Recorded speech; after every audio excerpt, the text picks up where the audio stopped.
दुनिया भर में मौसमियाती तब्दीली के असरात तेजी से मुरतब हो रहे हैं। पाकिस्तान में भी दर्जा हरारत मुसलसल बढ़ रहा है। यूरोप में इस वक्त सैकड़ों की तादाद में जो है वो लोग हलाक भी हो रहे हैं। हमारे जंगलात एक्ट करते हैं वो बहुत ज्यादा गर्म होना शुरू हो गए हैं। जब समंदर गर्म होते हैं तो कुछ खित्तों में हीट डोम बन जाता है। अब यूरोप में भी हीट डोम बना है। बिल्कुल ये क्लाइमेट चेंज की वजह से ये नेचुरल सिस्टम्स जो हैं ये डिसरप्ट हो गए हैं। इस वजह से जो है वो गर्मी ज्यादा पड़ना शुरू हो गई है और मानसून का पैटर्न चेंज हो गया। और लेकिन जब भी बारिश होगी मानसून डिलेड आएगी और पंजाब में जो है वो normal to above normal to normal बारिशें हो सकती हैं। हमारे पास ग्लेशियर्स हैं, लेकिन बदकिस्मती ये है कि हमने अपने ही ग्लेशियर्स को रेगुलेट नहीं किया हुआ, कोई लॉ नहीं है। 215 मिलियन लोग सिर्फ अपर इंडस बेसिन पे डिपेंड करते हैं ज़राअत के लिए, जो कि पानी खींचते हैं अपना ग्लेशियर से। जब बर्फ नहीं पड़ेगी, अब बर्फ पिघलेगी, स्टोरेज कैपेसिटी नहीं है, तो फिर जाहिर है वो पानी जाया हो जाता है, हम उसको यूज नहीं कर रहे। पानी की किल्लत की वजह से हम लोग बहुत ज्यादा सफर कर रहे हैं और करेंगे। अस्सलाम वालेकुम नाजरीन, मैं हूं आपका मेजबान सैयद हरम अब्बास।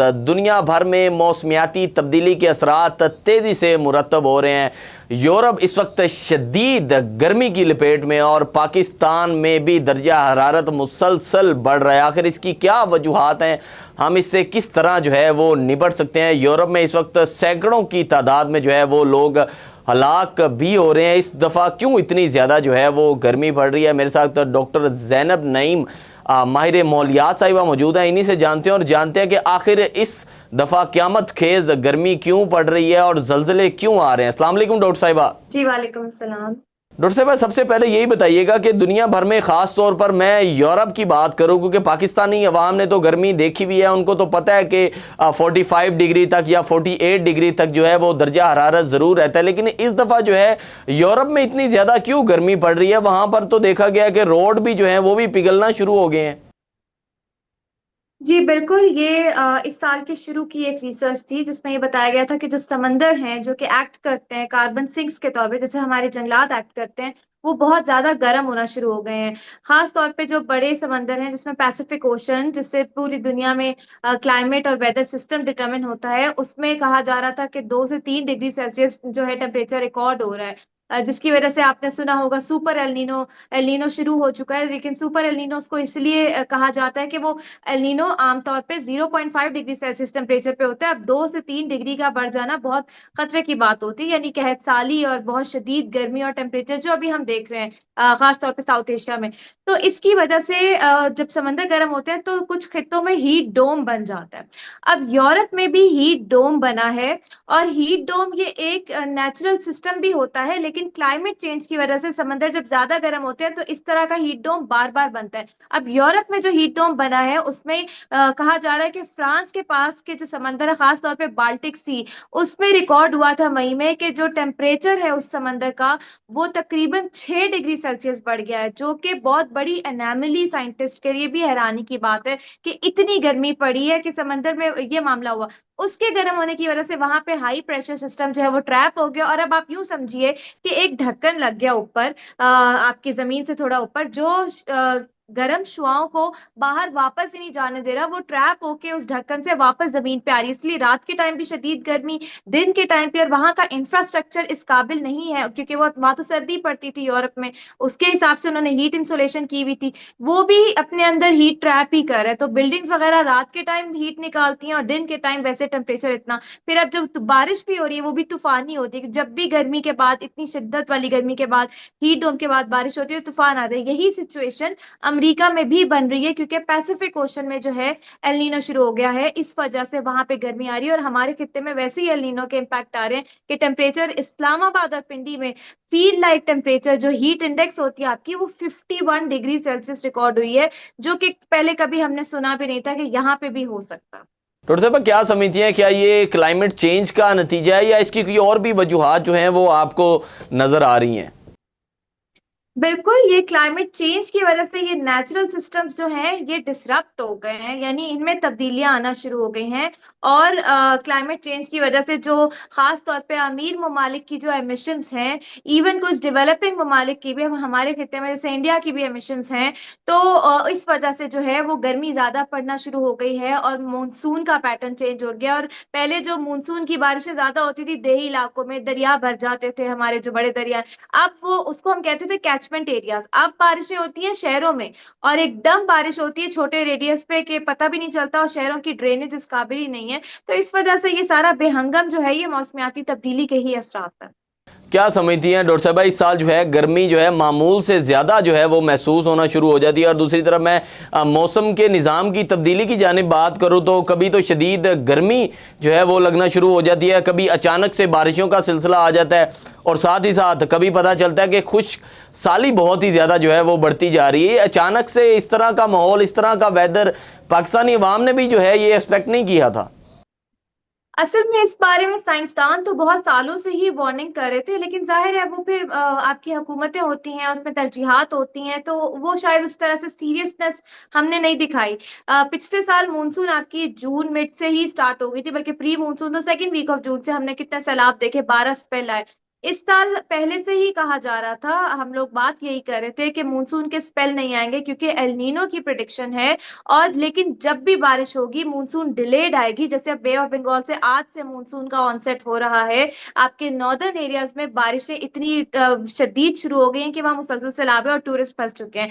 और पंजाब में जो है वो normal to above normal to normal बारिशें हो सकती हैं, और आपके पोटोहार रीजन जो है वो वल्नरेबल है, यहाँ पे कहा जा रहा है। लेकिन सिंध और बलूचिस्तान साइड पे हल्की बारिशें मुतवक्के हैं, उस तरह से मानसून नहीं होगा। तो और हमेशा गर्मी के बाद जमीन की कैपेसिटी नहीं होती इतनी कि वो अपने अंदर एकदम से इतना पानी जज्ब करे, जाहिर सी बात है, फिर जेर जमीन पानी के जखायर भी सूखे हुए होते हैं, तो इसलिए सैलाबी सूरत हाल बनती है। उस हिसाब से पेशगी इकदाम में हम लोगों ने तैयारी अभी भी नहीं की हुई, तो जहां हम पिछले साल खड़े थे उधर ही हम इस साल भी खड़े हुए हैं।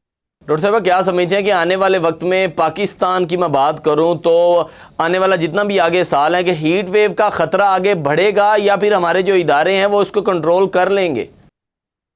यूनिवर्सिटी ऑफ शिकागो की इस साल की शुरू में एक रिसर्च आई थी। उन्होंने कहा था कि दुनिया में कुछ ममालिक है जिनमें कुछ शहर हैं जहाँ पे जो अमवात हैं 2050 तक वो इसलिए बढ़ेंगी क्योंकि वो हीट वेव, और सर फहरिस्त उसमें पाकिस्तान के 8 शहर हैं: फैसलाबाद, लाहौर, रावलपिंडी, पेशावर, कराची, मुल्तान, सियालकोट वगैरह, इस तरह के शहर हैं। तो इन और शहरों में इसमें अब हलाकतों अक्टूबर की जो में है ये हीट वेव की वजह से हलाकतें ज़्यादा होना शुरू हो जाएंगी 2050 तक का उन्होंने जो है वो बताया इस सर्वे में। जी जी बिल्कुल, लेकिन मैं जो हालात देख रही हूँ अभी टेम्परेचर के, मुझे तो लग रहा है शायद 2050 से पहले ये मामला हो जाए। ये रिसर्च चाहिए, और हीट वेव के लिए जरूरी होता है कि जो आपके शहरों में या बाकी इलाकों में भी, देही इलाकों में भी, जो पब्लिक वो आपका इंफ्रास्ट्रक्चर होता है जिसमें मसाजिद होती हैं, लाइब्रेरीज होती हैं, मेट्रो स्टेशन होते हैं, वहां कूलिंग सेंटर स्टैब्लिश किया जाता है। इसका मतलब यह है कि कोई आपने एक और बिल्डिंग नहीं बनानी, इसका मतलब है कि वहां एक डॉक्टर, वहां पे आपकी ऐसी मशरूबात मौजूद हों, जो आपका मजदूर काम कर रहा होता है पीक वर्किंग आवर्स में, वर्किंग आवर चेंज करते हैं लोग गवर्नमेंट्स, ताकि इस तरह लोग अफेक्ट ना हो, उनका डेथ रेट कंट्रोल हो, उनको देखा जाए। और हीट इंडेक्स भी, टेम्परेचर जो है, जो मैं अभी बता रही थी कि फील लाइक टेम्परेचर के बारे में भी इंडिया दिया जाता है लोगों को, ताकि उस टाइम पे वो घरों में रहें। और घरों में उस वक्त लोड शेडिंग नहीं की जाती, सिर्फ रिस्क फैक्टर को कंट्रोल करने के लिए। तो ये वाली प्लानिंग अभी मुझे नजर नहीं आ रही। अगर ये नहीं होती तो आइंदा आने वाले सालों में ये चीज बढ़ेगी, और हमारे दरख्त जंगलात जो हम काटते जाते हैं, कभी पोलन की मद में, कभी किसी इंफ्रास्ट्रक्चर की मद में, अगर वो करते जाएंगे तो ये मामला हम खुद ही बिगाड़ रहे हैं। ग्लोबली तो बिगड़ ही रहा है, पर हम खुद भी बिगाड़ रहे हैं। डॉक्टर साहब, ये भी बताइएगा कि जब ग्लेशियर्स पिघलते हैं तो इससे जो है पाकिस्तान को क्या खतरा जो है वो लाग है, और दूसरी जानिब जो शदीद गर्मी हो रही है इससे इंसानी सेहत पर जो है क्या असरात मुरतब हो रहे हैं? जी, पाकिस्तान की खुशकिस्मती है कि हमारे पास एशिया के जो स्ट्रेटेजिक वाटर टावर्स हैं, यानी ग्लेशियर्स, तकरीबन 13,044, 32 से 44 के दरमियान ये नंबर है, हमारे पास ग्लेशियर्स हैं। लेकिन बदकिस्मती ये है कि हमने अपने ही ग्लेशियर्स को रेगुलेट नहीं किया हुआ, कोई लॉ नहीं है। और ग्लेशियर जो है वो इसलिए भी पिघलते हैं, एक तो ग्लोबल क्लाइमेट चेंज हो ही रहा है, लेकिन एक और मसला ये है कि वहां पे टूरिज्म बिल्कुल कंट्रोल नहीं है। जो डीजल वाली गाड़ियां जाती हैं उसकी वजह से डीजल का धुआं, उससे ब्लैक कार्बन निकल के ग्लेशियर पे डिपॉजिट होता है। फिर वहां कम्युनिटीज के पास गैस नहीं है, या खाने पकाने के लिए उनको लकड़ी जलानी पड़ती है, जंगल काटना पड़ता है, जिसकी वजह से मजीद वहां पे ग्लेशियर मेल्ट हो रहे हैं। 215 मिलियन लोग सिर्फ अपर इंडस बेसिन पे डिपेंड करते हैं ज़राअत के लिए, जो कि पानी खींचते हैं अपना ग्लेशियर से। जब बर्फ नहीं पड़ेगी, अब बर्फ पिघलेगी, स्टोरेज कैपेसिटी नहीं है, तो फिर जाहिर है वो पानी जाया हो जाता है, हम उसको यूज नहीं कर रहे, और लॉज के से हमने रेगुलेट नहीं किया हुआ। जहां तक पब्लिक हेल्थ का कंसर्न है, जब गर्मी ज्यादा पड़ती है, आपकी फसल को कीड़ा लगना शुरू हो जाता है, बीमारी फैलती है, एयर पोल्यूशन का मसला होता है, पोल्यूशन ज्यादा होती है,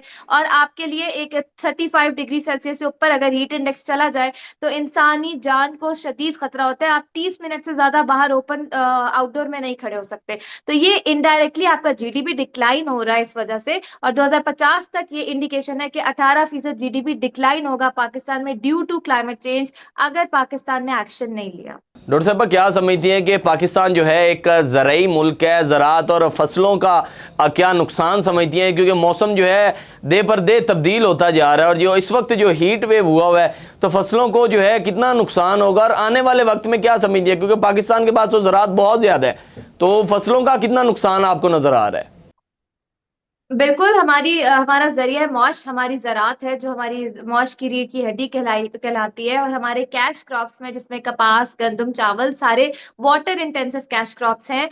इंटरेस्टिंगली पाकिस्तान ने कभी भी क्लाइमेट चेंज के कॉन्टेक्स्ट में अपनी ज़राअत को तरजीह नहीं दी, लेकिन कल की ही बात है कि एग्रीकल्चर पॉलिसी जो है, प्राइम मिनिस्टर साहब ने उसको अप्रूव कर दिया है, और मुझे उम्मीद नजर आ रही है कि शायद अब हम उसको क्लाइमेट के साथ अलाइन करना शुरू कर दें। इकोनॉमिक सर्वे रिपोर्ट के मुताबिक भी जो है, हमारी जो कपास है वो डिक्लाइन करती है। जब कपास डिक्लाइन करती है, गर्मी की वजह से भी नहीं उगती, तो आपकी इंडस्ट्री, टेक्सटाइल इंडस्ट्री सफर करती है। फिर आपकी फसलों को कीड़ा लग गया इस साल, आम, केले और बाकी ये फसलों की प्रोडक्शन डिक्लाइन हुई है, क्योंकि गर्मी बहुत ज्यादा शदीद पड़ी है। खड़ी फसल तबाह हो जाती सैलाब से, तो किसान की कमर टूट रही है। किसान को रिजिलियंस देनी है, किसान तक आपको फाइनेंस पहुंचाना है, और एग्रीकल्चर को क्लाइमेट स्मार्ट बनाने की जरूरत है। ज्यादातर नकल मकानी भी देही इलाकों से, और खास तौर पे नॉर्दर्न एरिया से इसीलिए हो रही है कि उनकी एग्रीकल्चर जो है वो इम्पैक्ट हो गया। अब जरिया मौश के लिए वो सेंट्रल पंजाब और इस्लामाबाद साइड पर मूव कर रहे हैं। तो ये पूरा सोशियो इकोनॉमिक सर्कल है, जिसको हमें मैनेज करने के लिए लॉन्ग टर्म पॉलिसी की जरूरत है। एडहॉकिज्म से ये मैनेज नहीं होगा।